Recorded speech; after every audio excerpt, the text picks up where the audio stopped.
আল্লাহ নবীর কাছে একদিন একটা ইহুদি চলে আসলো। এ আব্দুল্লাহর বেটা মুহাম্মদ সাল্লাল্লাহু আলাইহি ওয়াসাল্লাম, ইসলামের সবথেকে ভালো কাজ কি? আল্লাহ নবী বললেন খোদার্থ মানুষকে খানা খাওয়ানো। ওই ইহুদি বলতে লাগলো, এ আব্দুল্লাহর বেটা মুহাম্মদ সাল্লাল্লাহু আলাইহি ওয়াসাল্লাম, ওই খোদার্থ যদি অমুসলিম হয় তাকেও কি খানা খাওয়াতে হবে? আল্লাহ নবী বললেন, আপনি কেন প্রশ্নটাকে ঘোরাচ্ছেন? আমি রাসূলুল্লাহ বললাম, মানুষকে খানা খাওয়ানো খোদার্থ মানো। আমি খোদার্থ মুসলমান বলিনি, খোদার্থ মানুষকে খানা খাওয়ানো এটা হলো ইসলামে সব থেকে ভালো কাজ।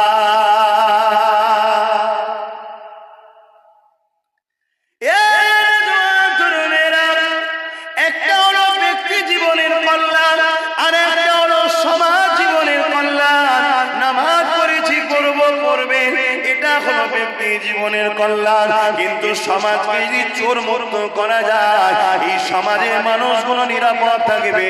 ইসলাম বলছে চোর মুক্ত সমাজ করো, এরও নাম হলো ইসলাম।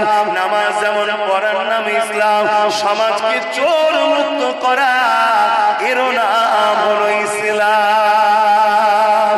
সে চোর যদি ভিআইপি চোর হয়, সে চোর যদি চাল আলু ডালো চোর হয়, সে চোর যদি গরিবের তেরপল চোর হয়, এরও বিরুদ্ধে লড়াই করে সমাজের গরিবকে ওই জালিম অত্যাচারী চোরদের হাত থেকে বাঁচাবার নাম হলো ইসলাম। আউযু বিল্লাহি মিনাশ শাইতানির রাজীম।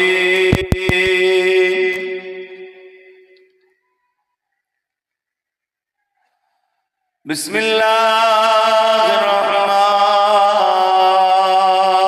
রহিম।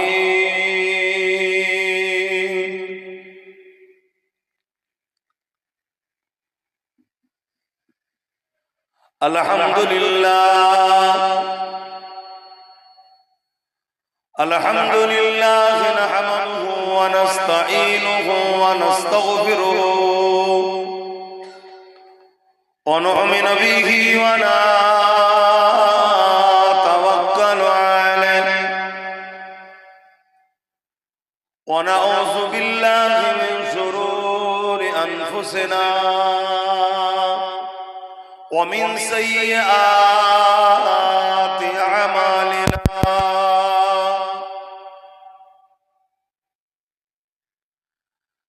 من يهدي الله فلا مضل له ومن يضلله فلا هادي له. ونشهد أن لا إله إلا الله وحده لا شريك له. ونشهد أن سيدنا وحبيبنا ومولانا محمدا عبده ورسوله.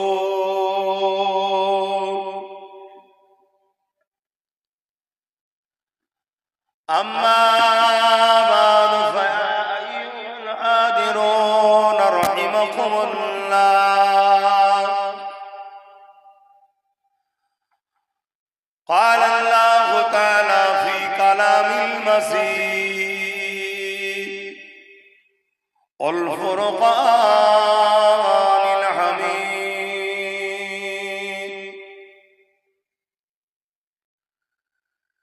إن الله وملائكته يصلون على النبي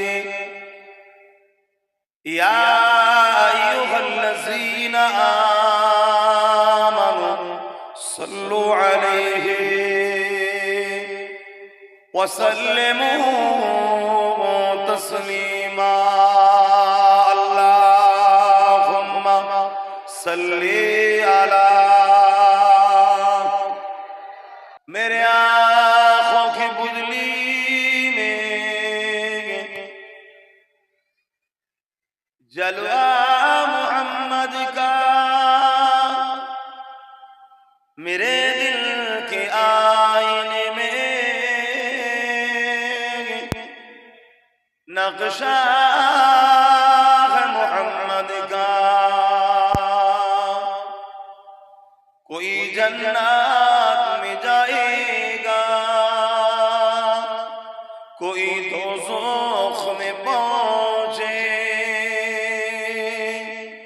मदीने की तरफ दौड़े दीवाना मोहम्मद का। अल्लाहुम्मा सल्ली अला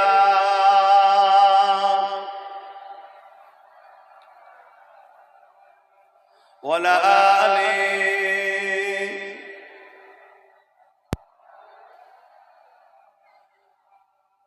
शादा है महशुर में लब्बाई लब्बाई, जहां उम्मतों ने पुकारा मोहम्मद, हमें जानो दिल से प्यारा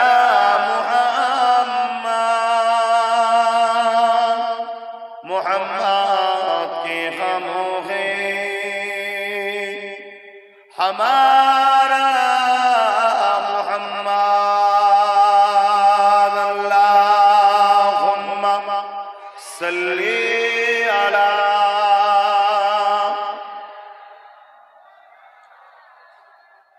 वला आले।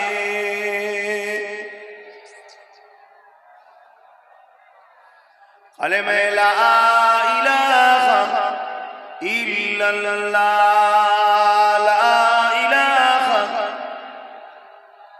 ला इलाहा इल्लल्लाह,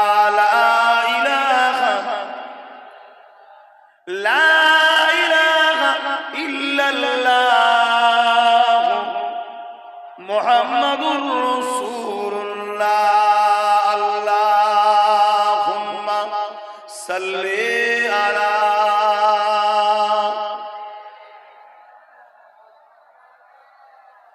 वला आले सय्यदना।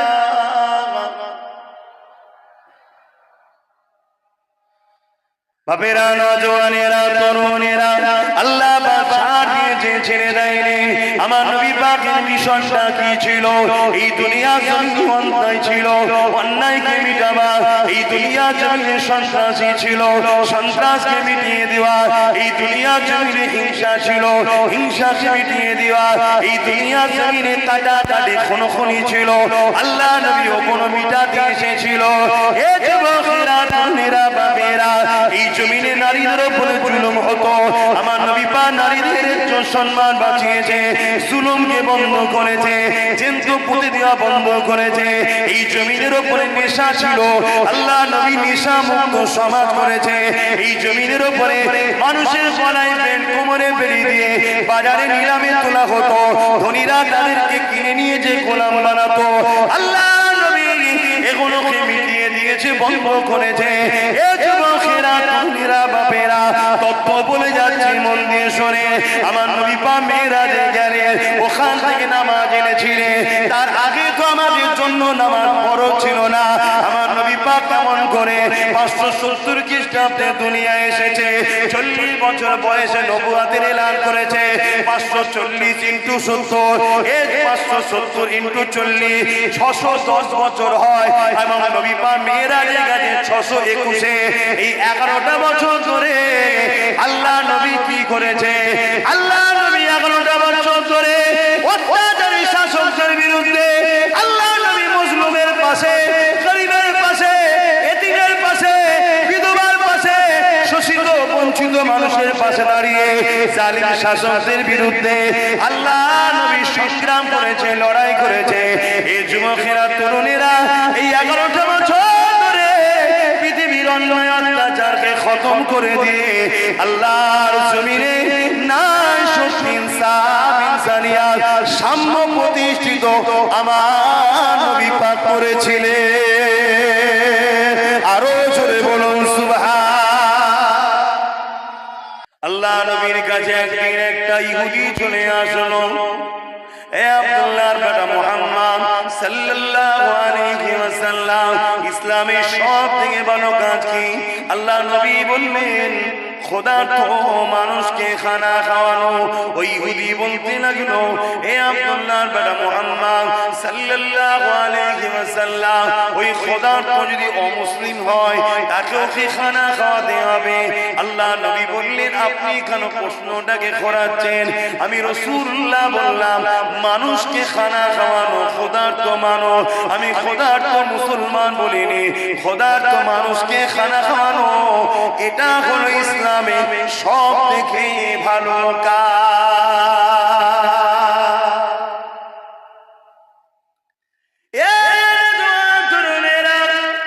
একটা হলো ব্যক্তি জীবনের কল্যাণ, আর একটা হলো সমাজ জীবনের কল্যাণ। নামাজ পড়েছি পড়বো পড়বে, এটা হলো ব্যক্তি জীবনের কল্যাণ। কিন্তু সমাজকে যদি চোর মুক্ত করা যায়, এই সমাজের মানুষগুলো নিরাপদ থাকবে। ইসলাম বলছে চোর মুক্ত সমাজ করো, এরও নাম হলো ইসলাম। নামাজ যেমন পড়ার নাম ইসলাম, সমাজকে চোর মুক্ত করা এরও নাম হলো ইসলাম। সে চোর যদি ভিআইপি চোর হয়, সে চোর যদি চাল আলু ডালো চোর হয়, সে চোর যদি গরিবের তেরপল চোর হয়, এরও বিরুদ্ধে লড়াই করে সমাজের গরিবকে ওই জালিম অত্যাচারী চোরদের হাত থেকে বাঁচাবার নাম হলো ইসলাম।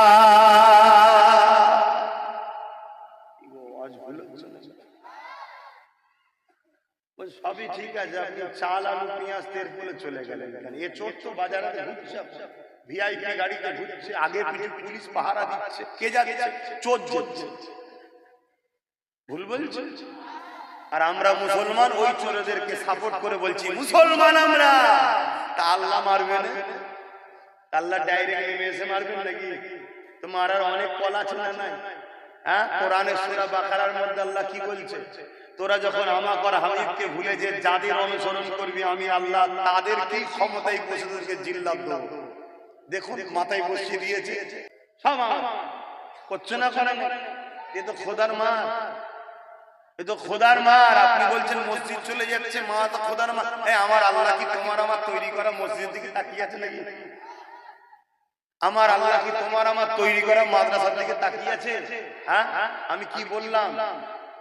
আগামী 40 থেকে 45-এ ইউরোপ দুনিয়া বলছে সংখ্যা গুরু হবে ইসলাম, ওখানকার প্রেসিডেন্ট হবে আগামী দিনে ইসলাম। শুনছেন তো নাকি? ওরা বলছে, আমি না। ওরা কম চেষ্টা করেন রুকার, কিন্তু কে কাকে মারবে? প্রত্যেকটা ঘরের যুবক যুবতী ইসলাম কবুল করছে। বাপ নেতা ছেলে ঈমান আনছে, বাপ প্রেসিডেন্ট ছেলে ঈমান আনছে। কাকে মারবি? শুনছেন না শোনেন না? তা আমার আল্লাহ ঠিক সেম জিনিস এখানেও ঘটাবে, চিন্তার কোনো কারণ নেই। কিন্তু তুমি আমি কি জবাব দেবো সেটা ভাবো। তুমি আমি কি ভালো মুসলমান? হ্যাঁ, ওয়াজ করবো না বাদ দেবো? দুটো জিনিস, একটা হলো ওয়াজ আর একটা হলো আওয়াজ। যদি বলেন আওয়াজ, তাহলে বাপ কেসা কাহিনী বলে চলে যাচ্ছে, যা পারো করবে যাও। আর যদি বলো ওয়াজ, ওয়াজ শব্দের বাংলা কথা হলো ভালো কথার উপদেশ দেওয়া। তাহলে বাপ ইসলাম দাঁড়িয়ে আছে দুটো পার্টির উপরে। কুনতুম খায়রা উম্মাতিন উখরিজাত লিন-নাস তা'মুরুনা বিল মা'রুফ ওয়া তানহাউনা আনিল মুনকার। অন্যায়কে মিটাবার নাম ইসলাম, ন্যায়কে প্রতিষ্ঠিত করার নাম ইসলাম। জোরে বলুন সুবহানাল্লাহ।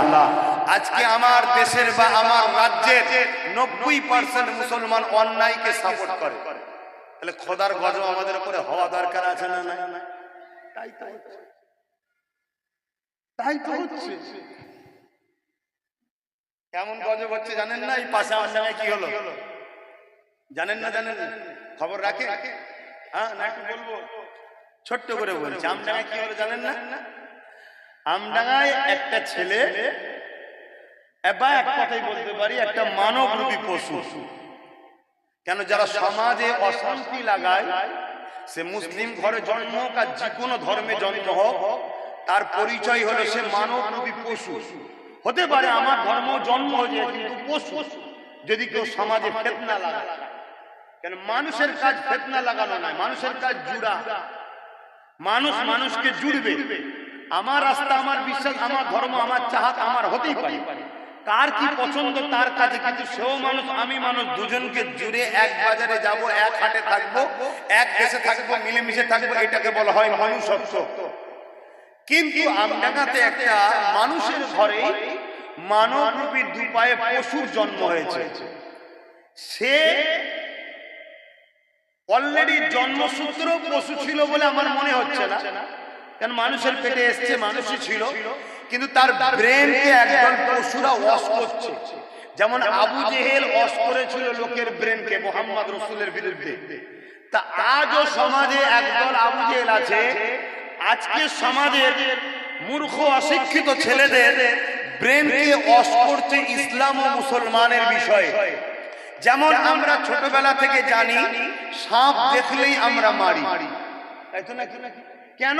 ছোটবেলা থেকে আমাদের ব্রেনে এটা ঢোকানো হয়েছে, আমাদের কালচারে এইভাবে দেওয়া হয়েছে যে কি সাপ ক্ষতিকারক জিনিস, ওকে মারতে হয়।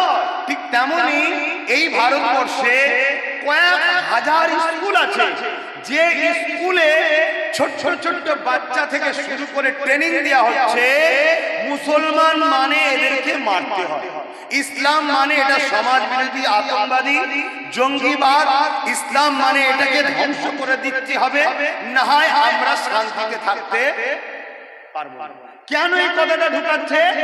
এই কারণে ঢুকিয়েছে, আজকেও যারা আবু জেহেলের মতো শাসক আছে তারা চায় না ইসলাম আমাদের বিরুদ্ধে গরিবের পক্ষে দাঁড়িয়ে যাক। শুনছেন তো নাকি?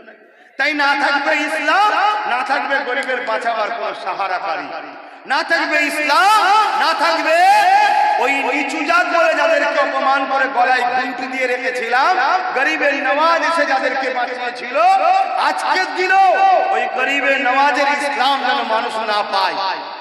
শুনছেন তো নাকি? জানেন তো ভারতের ইতিহাস, একটা সময় ছিল, এই বললাম তো এসব ওয়াজ করতে গেলে টান সুর হবে না, কথা বুঝে আসছে না? একটা সময় ছিল এই ভারতবর্ষে এই যে মেথড ডোম মুচিকি কোন সব বলে, আমি অত ভাই জানি না, মানে যাদেরকে নিচু জাত আনকালচার অছুত বলা হতো, তাদের গলায় ঘন্টি দিয়া থাকতো। তারা যখন যেত এই ঘন্টি বাজতো, যেমন আমরা দেখবেন গরুর গলায় দিয়া থাকে না ঝুনঝুনি, তাতে কি হয়, ওই যারা সম্ভ্রান্ত নিজেদের ঘরে বুনিয়াদি পরিবার মনে করত, উচ্চ বর্ণ, তারা ঘরের দরজা লাগিয়ে দিত। কেন? এদের মুখ দেখলে নাকি অশুভ হবে। হযরতে গরিবে নওয়াজ এসে বললেন, তোমাদের এই ভ্রান্ত ধারণা হয় কি করে? তুমিও মানুষ, ও মানুষ, সৃষ্টিকর্তা তোমাকে একটা জায়গায় জন্ম দিয়েছে এক পরিবারে, একে দিয়েছে আরেক পরিবারে, কিন্তু মানুষ হিসেবে তোমরা এত অছুত উঁচু জাত নিচু জাত এগুলো করছো কেন? গরিবে নওয়াজের এই মেসেজে 90 লক্ষ মজলুম গরিবে নওয়াজের হাতে হাতে ইসলাম কবুল করেছে। জোরে বলুন সুবহানাল্লাহ। তাহলে ইসলাম যদি থাকে, আজও যাদেরকে নিচু জাতের জন্য পিটিয়ে মেরে দেওয়া হচ্ছে, ইসলাম যদি থাকে, আজও যাদেরকে অছুত বলে ঘৃণা করা হচ্ছে, তারা যদি আগামী দিন ইসলামের মধ্যে চলে যায়, তাহলে আমাদের তো দোকান বন্ধ হয়ে যাবে, ধান্দা তো চৌপাট। শুনছেন তো নাকি? তাই ইসলামের পিছনে যুগে যুগে আবু জেহেল লেগেছে, আজকের আবু জেহেল গুলো লেগেছে। না হয় ইসলামের কোন একটা কাজকে বলো যেটা মানবতার বিরুদ্ধে, যেটা সমাজের বিরুদ্ধে, যেটা মনুষ্যত্বের বিরুদ্ধে, যেটা ইনসাফের বিরুদ্ধে, যেটা ইনসানিয়তের বিরুদ্ধে, যেটা মানুষ জাতির কল্যাণ আনে, এমন একটা সিস্টেম বলো, তার মোকাবেলায় চলো সুপ্রিম কোর্টে যে কেস করি, সেটাকে ব্যান করো, তোমরা দেখি কত মায়ের লাল হয়েছো। কিন্তু না, এদের হাতে ক্ষমতা আমরা তুলে দিয়েছি, এরা ক্ষমতা জোর দেখিয়ে হাজার হাজার স্কুলে ট্রেনিং দিচ্ছে কি, যেভাবে সাপ দেখলে আমরা মানি, মুসলিম ইসলামের বিরুদ্ধে ঘৃণা ছড়াচ্ছে। এই ব্রেন নিয়ে ছোটবেলা থেকে বড় হচ্ছে। যখন বড় হচ্ছে সে মোবাইল পাচ্ছে, এবারে মোবাইলে কি করছে, একটা ছবি তৈরি করছে, কার্টুনের গায়ে লিখছে এটা হলো মুহাম্মদ সাল্লাল্লাহু আলাইহি সাল্লাম। মোটেই ওটা আমার নবী নয়। কেন? আমার আল্লাহ তিনি জানেন একটা সময় আসবে আমার মনুষ্য জাতির মধ্যে একদল মনুষ্য জাতি হবে যারা উলাইকা বালহুম আদাল, চতুষ্পদ জন্তুর থেকেও নিকৃষ্ট হবে, যারা আমার বন্ধু পিয়ারা নবীর বিরোধী করবে। তাই আল্লাহ সূর্যেরও ক্ষমতা দেয়নি যে আমার নবীর কোন ফটোকে তুলতে পারে। জোরে বলুন সুবহানাল্লাহ, আরো জোরে বলুন সুবহানাল্লাহ। কেন? সূর্যটাও তৈরি হয়েছে নূরে মুহাম্মদ রাসূলের নূরের অংশ থেকে, চাঁদটাও তৈরি হয়েছে নূরে মুহাম্মদ রাসূলের নূরের অংশ থেকে। তাই পৃথিবীর কোন লাইট, কোন ক্যামেরা, কোন ভোল্টেজ এমন ছিল না যে মুহাম্মদ রাসূলের ফটোকে ক্যাপচার করতে পারবে। কেন? আমার আল্লাহ আমার নবীকে নূর বানিয়েছে, এত নূর যে নূর থেকে সব নূর সৃষ্টি হয়েছে। তাহলে সেই নবীর যদি ফটো থাকতো তাহলে এরা অপমান করতো, আল্লাহ জানে। তাই তিনার ছবিও নয়, তিনার ছায়া পর্যন্ত পড়তো না। জোরে বলুন সুবহানাল্লাহ, আরো জোরে বলুন সুবহানাল্লাহ। কেন? ছায়া পড়লে লোক যদি ছায়াতে পা দেয়, আল্লাহ ওটাও চাইনি যে আমার বন্ধুর ছায়া থেকে পা দিই। শুনছেন? কিন্তু আজকে কি করবে? যুগে যুগে এই সন্ত্রাস, জালিম, অত্যাচারী। আরে সন্ত্রাস তো তারা যারা ইসলামের বিরোধী করে, জানেন তো নাকি? জঙ্গিবাদ তো তারা, আতঙ্কবাদ তো তারা যারা ইসলামের বিরোধী করে। দেখলেন না গত 2 দিন না 3 দিন আগে আমার রাজ্যের পশ্চিম বাংলা বনগা সম্ভবত আশপাশে একটা গ্রামে দুটো ছেলে কি বলে স্টেশনের পাশে ভারতের খায়, ভারতের পাঠাকে ভারতের ছেলে দাবি করে ভারতবর্ষের বুকে আমাদের দুশমন রাষ্ট্র পাকিস্তানের পতাকা বাঁধছিল। আরে তারা যারা ইসলামের বিরোধী করে। শুনছেন তো নাকি? তার নমুনা দেখুন, এই গাদ্দারের প্রমাণ দেখুন। সেই গাদ্দার ঘরে ধরলো পুলিশ। কারা ধরলো? হাতে নাতে পুলিশ ধরলো। পাবলিক ধরলে আলাদা কথা ছিল, পুলিশ ধরলো। এসপিএফ থাকা অবস্থায় ধরলো। এসপি বাইট দিল যে হ্যাঁ, দুজন অমুসলিম যারা পাকিস্তান আমাদের দুশমন রাষ্ট্র পতাকা আমার দেশের বুকে বাঁধছে এবং আমার দেশের বিরুদ্ধে স্লোগান দিচ্ছে, পাকিস্তানের জয়গান গাইছে, এদের উদ্দেশ্য ছিল কি এটা টুক করে দিয়ে সাইড হয়ে যাব, হয়ে যাবার পরে বলবো মুসলমান ইসলাম, মুসলমান ইসলাম। আর কিছু দাজ্জালি মিডিয়া আছে অমনি স্টুডিওতে এসে যাবে, একবার ঘেউ ঘেউ করে এদিকে ছুটবে, ঘেউ ঘেউ করে এদিকে ছুটবে। দেখেছেন তো নাকি? শুনছেন তো নাকি? অমনি একদম শুরু করে দেবে, হই হই করে শুরু করে দেবে। দেখো মোল্লা মোল্লা মোল্লা ইন্ডিয়ার খায়, ইন্ডিয়া সবাই করেছে, কত কি এখন না ঢিলের মতো বলবে। এটা পরিকল্পনা ছিল। কত বড় একটা দেশদ্রোহী কাজ, দুটো সমাজের মধ্যে মিল নষ্ট করার একটা চক্রান্ত ছিল না? ছিল না? এইরকম ছেলে যদি একটা ধরা পড়ে, তাকে আরো তথ্য তদন্ত করা, তাকে আরো জিজ্ঞাসাবাদ করা, তার কঠিনতম শাস্তি হওয়া দরকার আছে না? না? জোরে বলো। কিন্তু আমাদের কপাল কি, 12 ঘন্টার মধ্যে জামিন হয়ে গেল। কত ঘন্টা? 12 ঘন্টার মধ্যে জামিন হলো এবং তাকে ফুলের মালা দিয়ে আবার বরণ করে নিয়ে আসছে। তার মানে কি, এদেশে একটা বড় অংশ লোক আছে যারা আমাদের দুশমন দেশ পাকিস্তানের দালালি করছে, আমার দেশের গাদ্দার করা। ঠিক না বেঠিক? জোরে বলুন ঠিক না বেঠিক? এই গাদ্দারদের চিহ্নিত করতে হবে। প্রশাসন যদিও ছেড়ে দেয়, দেশের স্বার্থে এই গাদ্দারকে ছাড়া। এই জোরে বলে, তুমি যদি নবীর উম্মত হও, এই গাদ্দারকে চিহ্নিত যদি না করে এর উপযুক্ত ব্যবস্থা তুমি না করো, তাহলে তুমি অরিজিনাল 100% উম্মতে মুহাম্মাদি হতে পারলে না। কেন? উম্মতে মুহাম্মাদি তো সে যে তার দেশকে ভালোবাসবে, দেশকে পিয়ার করবে, দেশের গাদ্দারের বিরুদ্ধে সংগ্রাম করবে, দেশের নিরাপত্তায় রাখবে, গাদ্দার মুক্ত করবে, তারাই তো উম্মতে মুহাম্মাদি। শুনছেন তো নাকি? তাহলে বাপ আমার, ভাই আমার, আমরা কি দেখলাম?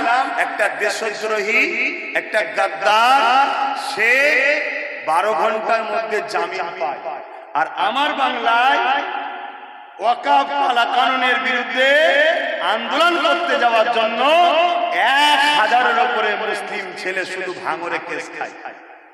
আর কি দেখলাম, আপনাদের এই পাশের নদিয়ার হরিণঘাটায় ওয়াকফ কালা কানুনের বিরুদ্ধে আন্দোলন করতে যাবে ফুটবরাশি আহলে সুন্নাত ওয়াল জামাত, ওখানকার বড় বাবু পুলিশ নিয়ে যে বন্ধ করে দিল।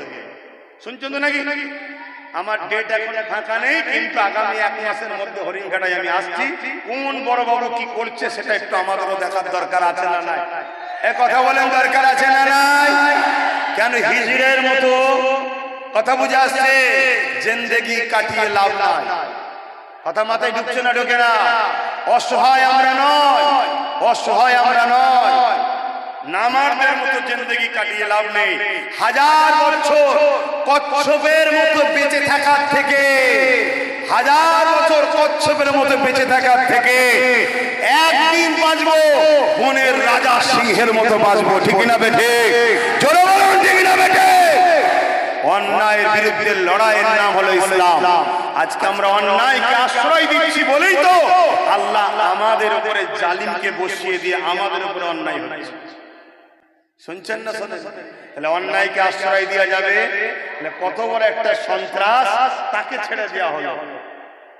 আর দেশ বিরোধী, সংবিধান বিরোধী কালা কানুন করেছে কেন্দ্র সরকার, তার বিরুদ্ধে আহলে সুন্নাত ওয়াল জামাত 200-500 লোক নিয়ে, আমি সেখানে নাই, ছোট ছোট প্রোগ্রাম করছে আহলে সুন্নাত ওয়াল জামাত। কেন? মানুষকে আমরা জানাচ্ছি এখন, কথা বুঝে আসছে। সেই প্রোগ্রামকে বন্ধ করছে কে? রাজ্য সরকারের পুলিশ।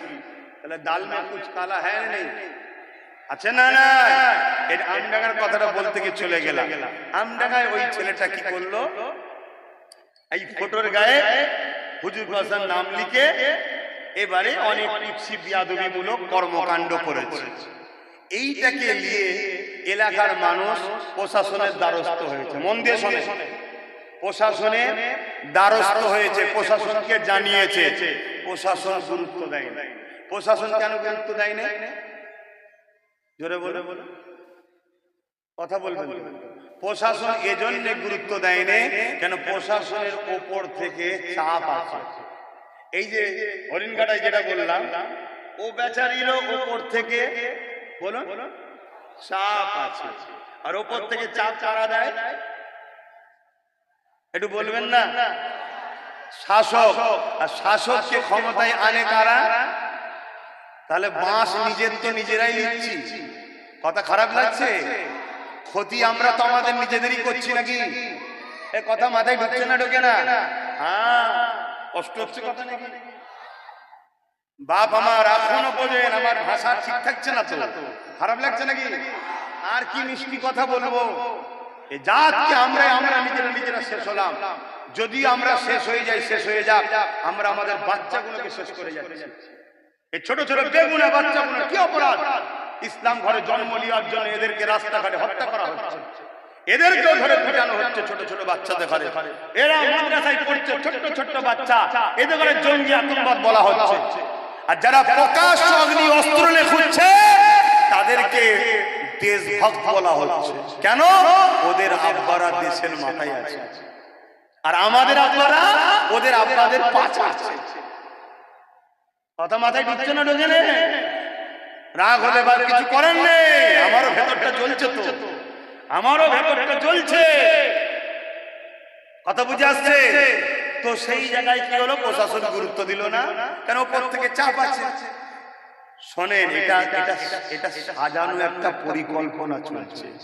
শান্ত জায়গা, মুসলমান চুপচাপ আছে, শক্তিশালী আছে, অনেক মুসলমান আছে। আরে একটা তো কিছু বাহানায় পুলিশ ঢুকাতে হবে নাকি? কি করা যাবে? একটা দুটো এরকম বীজ তৈরি করা আছে, বীজ।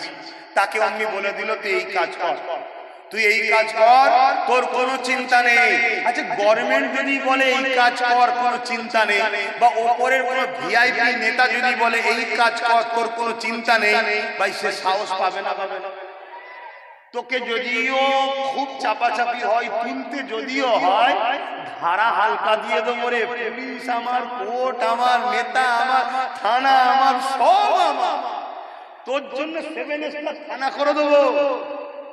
যদি অবিবাহিত হোস থানার মধ্যে ভিআইপি নারীদের বিয়েও দেবো। চিন্তা করছিস কেন? শুধু এটা কর। কি করবি? একটা ইসলাম কোরআনের উপরে আঘাত করবে। কেন? দিলেই ধর্মপ্রাণ মুসলমান কি করবে? কষ্ট হবে না? হবে না? কষ্ট হলেই কি করবে এরা? যা কাজ সোজা গিয়ে রাস্তা অবরোধ করো। আরে রাস্তা অবরোধ করছো কেন বোকার মতো? রাস্তায় যারা যাতায়াত করে ওরা কি এটা করেছে? তাহলে ওর অবরোধ করে ওকে কষ্ট দিচ্ছ কেন? যদি তোমার অবরোধ করতে হয়, যাদেরকে ভোট দিয়ে ক্ষমতায় এনেছো তাদেরকে ঘেরাও করো, তাদেরকে ধরো, তাদেরকে ঘেরাও করো। এবং প্রশাসনের থানা সামনে যে ঘেরাও করে ধর্নায় বসে যাও। শুনছেন তো নাকি? রোডে নিরীহ পাবলিককে কেন কষ্ট দাও? কথা মাথায় থাকবে তো নাকি? কথা মাথায় থাকবে। হ্যাঁ, ঠিক জায়গায় ঢেলা মারো, অন্য জায়গায় ঢেলা মেরে লাভ নেই। অন্য জায়গায় ঢেলা মারলে নিজে ফেসে যাবে। তো সেই জায়গায় কি হলো? ও কথা মতো কাজ করে দিল, ধরলো না, পাবলিক রাস্তায় নামলো, চাপে পড়ে ওকে তুললো, হালকা ধারা দিল, জামিনের সুব্যবস্থা হয়ে গেল। শুনছেন তো নাকি? কিন্তু এখন কি হচ্ছে আমরা জানেন আপনারা? হাজার হাজার নিরীহ মুসলমান ছেলেদের নামে মামলা হচ্ছে, কেস হচ্ছে, তাদের বাড়ি বাড়ি বাড়ি বাড়ি গিয়ে তাবড়ানো হচ্ছে। চোর পুরুষ মানুষ কি করবে? তাবড়ালে পুলিশকে তারা করে দিয়ে যাবে, জোরে বলে ছুটে পালাচ্ছে। ওই পুলিশের মধ্যে আবার কিছু চটিওয়ালা পুলিশ আছে। পুলিশের একটা হয় ভুটওয়ালা, আর একটা হয় জোরে বলো। যেমন দিদিমণি দেখেছিল ওই যে মুর্শিদাবাদের চটিওয়ালা বিএসএফ না আধা সামরিক বাহিনী দেখেছিলেন তো নাকি? তার মানে ও ডুপ্লিকেট চালাচ্ছে, ও ডুপ্লিকেট চালাচ্ছে, দুজনে পুরো পাল্লাই পাল্লাই কাটাই কাটাই সমান। শুনছেন তো নাকি?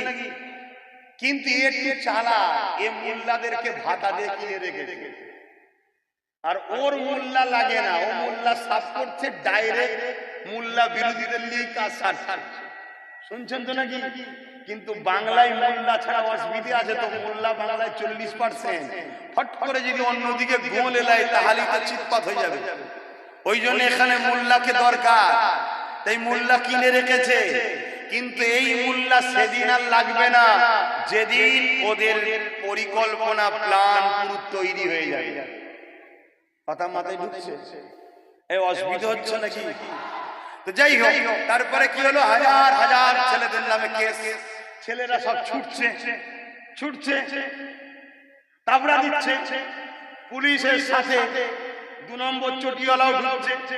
চটিওয়ালা কোনো কে পুলিশ চেনে, কিন্তু পুলিশ নিরুপায়। কেন নিরুপায়? ওপর থেকে চাপ আছে, কোনো যাবে বেশি বেতাল করলে তোকে ডিমিশন করে দেবো, না হয় অন্য জায়গায় পাঠিয়ে দেবো। কি হচ্ছে তারপরে? আমি তুমি তো ঘর থেকে পালালাম, ঘরে কারা আছে?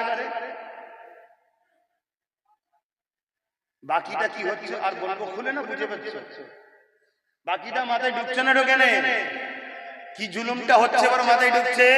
এই সব কিছুর জন্য দোষী কারা? জোরে বলো কারা? জোরে বলো কারা? পরিবর্তন হও। নিজের মা বোনকে আর বেইজ্জতি করুনি, নিজের বাপ ভাইদেরকে বেইজ্জতি করুনি। নামের আগে শুধু মুসলমান থাকলে মুসলমান হয়নি, মসজিদে গেলে শুধু মুসলমান হয়নি। যারা ইসলামের দুশমন বেঈমান দেশকে সাপোর্ট করে তারা আবার কিসের মুসলমান? তারা আবার কিসের মুসলমান? কথা মাথায় ঢুকছে না? ঢোকে নেই? আজকে কি দশাটা হলো, কি দশাটা হচ্ছে?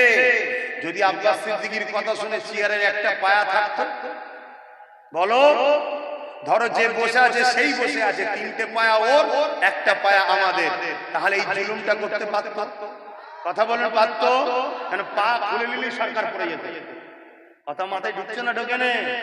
দেরি হলেও যদি ঢোকে, আগামী দিনে এই প্রতিজ্ঞা নিয়ে চলো, একটা পায়া করতেই হবে, না হয় তোমরা বাঁচতে পারবে না। এটা মাথায় রেখে দিও। এটা গেল একটা বিষয়। এই কেসটাকে হচ্ছে, এই কেসের পিছনে আবার কি হচ্ছে জানেন? এই কেসকে সামনে রেখে জামিন করাতে হবে। জামিন করতে গেলে যত কমই হোক 2-3-4 হাজার টাকা, 5,000 টাকা, 10,000 টাকা কি খরচ আছে না? তাহলে হাজার হাজার ছেলে ইনটু 10-20 হাজার টাকা করে হিসাব করো। তাহলে মুসলমানদের আর্থিক কাঠামোকে ধ্বংস করার একটা পরিকল্পনা হচ্ছে। এদেরকে চাকরি দিলাম না, এদেরকে এডুকেশন দিলাম না, কোনো সুযোগ সুবিধা দিলাম না, লোন দিলাম না, তারপরও মুসলমান তারা কি করছে না করেন? এইটা বুকে ব্যথা হচ্ছে আজকের আবু জেহেলদের। কিন্তু আমার কথা তো আমার জাত বুঝবে না, আমার কথা তো আমার কম নিচ্ছে না, আমার কম তো 200-500 বিক্রি, আমার কম তো মরা মুরগির বিরিয়ানি পেয়ে গেলে আব্বাস সিদ্দিকীকে গাল দেয়। আরো ছোট কথা বলছি, এক কাপ যদি চা খাইয়ে দেয় পাড়ার নেতা, আরে আব্বাস সিদ্দিকী এইসব কথা বলার কি দরকার? ও চা খাওয়ার পরেই বলবে হ্যাঁ ঠিকই বলছে। তাহলে এই জাতের কি করে কল্যাণ হবে? বাপেরা, নওজওয়ানেরা, তরুণেরা, আল্লাহ পাক দিয়েছে ছেড়ে দেয়নি। আমার নবী পাকের মিশনটা কি ছিল? এই দুনিয়া জমিনে অন্যায় ছিল, অন্যায়কে মিটাবা। এই দুনিয়া জমিনে সন্ত্রাসী ছিল, সন্ত্রাসকে মিটিয়ে দেওয়া। এই দুনিয়া জমিনে হিংসা ছিল, হিংসাকে মিটিয়ে দেওয়া। এই দুনিয়া জমিনে কাটাকাটি খুনোখুনি ছিল, আল্লাহ নবী ওগুলো মিটাতে এসেছিল। এ যুবকেরা, তরুণেরা, বাপেরা, এই জমিনে নারীদের উপরে জুলুম হতো, আমার নবী পাক নারীদের সম্মান বাঁচিয়েছে, জুলুমকে বন্ধ করেছে, জেন্তু পুঁতে দেওয়া বন্ধ করেছে। এই জমিনের উপরে নেশা ছিল, আল্লাহ নবী নেশা মুক্ত সমাজ করেছে। এই জমিনের উপরে মানুষের গলায় বেল্ট কোমরে বেড়ে দিয়ে বাজারে নিলামে তোলা হতো, ধনীরা তাদেরকে কিনে নিয়ে যে গোলাম বানাতো। আল্লাহ নবী এগুলোকে মিটিয়ে দিয়েছে, বন্ধ করেছে। এ যুবকেরা, তরুণেরা, বাপেরা, তত্ত্ব বলে যাচ্ছে মন দিয়ে শোনে। আমার নবী পাক মেরাজে গেলেন, ওখান থেকে নামাজ এনেছিলেন। তার আগে তো আমাদের জন্য নামাজ ফরজ ছিল না। আমার নবী পাক কেমন করে 570 খ্রিস্টাব্দে দুনিয়া এসেছে, 40 বছর বয়সে নবুয়তের এলান করেছে। 540 ইন্টু 70, 570 ইন্টু 40, 610 বছর হয়। আমার নবী পাক মেরাজে গেছে 621-এ। এই 11টা বছর ধরে আল্লাহ নবী কি করেছে? আল্লাহ নবী 11টা বছর ধরে অত্যাচারী শাসকদের বিরুদ্ধে আল্লাহ নবী মুসলিমের পাশে, গরিবের পাশে, এতিমের পাশে, বিধবার পাশে, শোষিত বঞ্চিত মানুষের পাশে দাঁড়িয়ে জালিম শাসকদের বিরুদ্ধে আল্লাহ নবী সংগ্রাম করেছে, লড়াই করেছে। এই যুবকেরা, তরুণেরা, এই 11টা বছর ধরে পৃথিবীর অন্যায় অত্যাচারকে খতম করে দিয়ে আল্লাহর জমিনে ন্যায়, সত্য, ইনসাফ, ইনসানিয়াত, সাম্য প্রতিষ্ঠিত আমার নবী পাক করেছিলেন। আরো জোরে বলুন সুবহান